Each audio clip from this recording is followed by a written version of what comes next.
என்னது இது கெட்ட கனவா இருக்கு? என்னத்த தூங்காம உட்கார்ந்துட்டு இருக்கீங்க? தூக்கம் வரலையா? எப்படி மைதிலி தூக்கம் வரும்?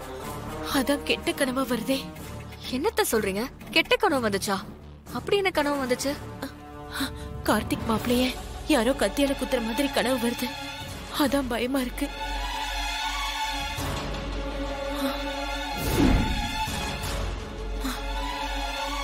மணி 4 ஆகுது. விடிய காலையில கனவு பழிக்கும்னு சொல்லுவாங்களே, அப்போ மாப்பிளைக்கு ஏதாவது ஆபத்து வருமா? அத்த, அவர் சிங்கம். அவர் மேல யாரு கை வைக்க முடியும்? அவருக்கு ஒன்னும் ஆகாது, நீங்க கவலைப்படாதீங்க அத்த. இருந்தாலும் பயமா இருக்கு மைதிலி. மாப்பிள்ளை யாருக்கும் கெடுதல் நினைக்காதவரு. அவரோட நல்ல மனசுக்கு இந்த மாதிரி கெட்ட கனவு வர்றது கஷ்டமா இருக்கு. அத்த, இது கனவு தானே, இதுக்கு எதுக்கு இவ்ளோ இம்பார்ட்டன்ஸ் கொடுக்கறீங்க? எல்லா கனவும் பழிச்சிருமா என்ன? நீங்க சொன்ன மாதிரி கார்த்திக் தம்பி நல்லவர்.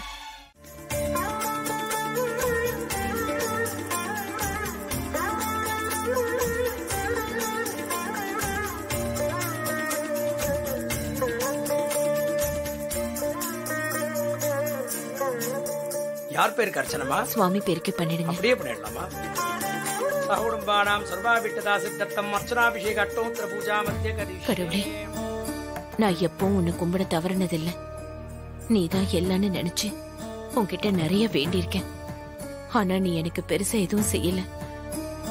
கஷ்டத்தையும் சோகத்தையும் தான் பரிசா தந்திருக்க.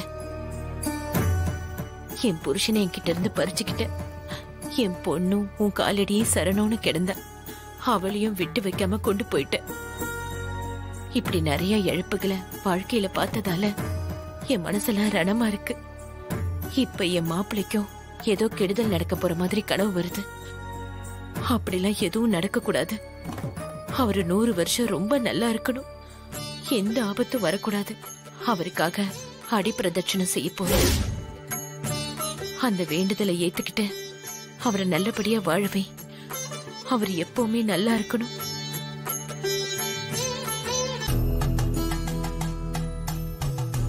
சர்வாபீட்டதானுகிரகதா பலசித்திரஸ்து. ரோச்சர ரோஜமான சோபன சோபமான கல்யாணः ஷரீர விடகே சகல சிப்ராரோக்யதா சித்திரஸ்து.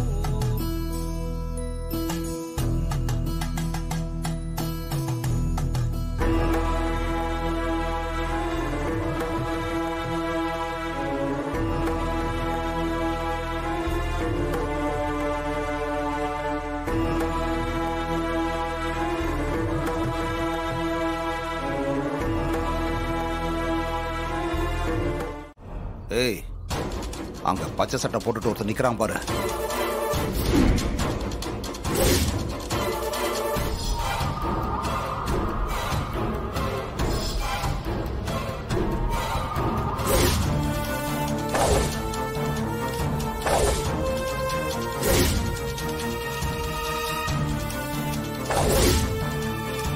டேய், அங்க முதுக காட்டிட்டு பேசிட்டு இருக்கான்ல, அவனை தாண்டா நீங்க அடிச்சு காலி பண்ணணும். ஆளை காட்டிட்டீங்கல்ல, இனிமே அவன் டெட் பாடி தான், கவலைப்படாதீங்க. டேய், நீங்க நினைக்கிற மாதிரி அவ்வளவு சீக்கிரம் அவனை போட்டு தள்ள முடியாது. அவன் அடிதடியில கில்லாடி பையன்டா. அவனை கொஞ்சம் ஜாக்கிரதையா தான் ஹேண்டில் பண்ணணும். இல்லன்னா அவன் உங்க கதையை முடிச்சிருவான். அண்ணா, அதெல்லாம் நாங்க பாத்துக்கிறோண்ணே. நீங்க தள்ளி இருந்து வேடிக்கை மட்டும் பாருங்கண்ணே.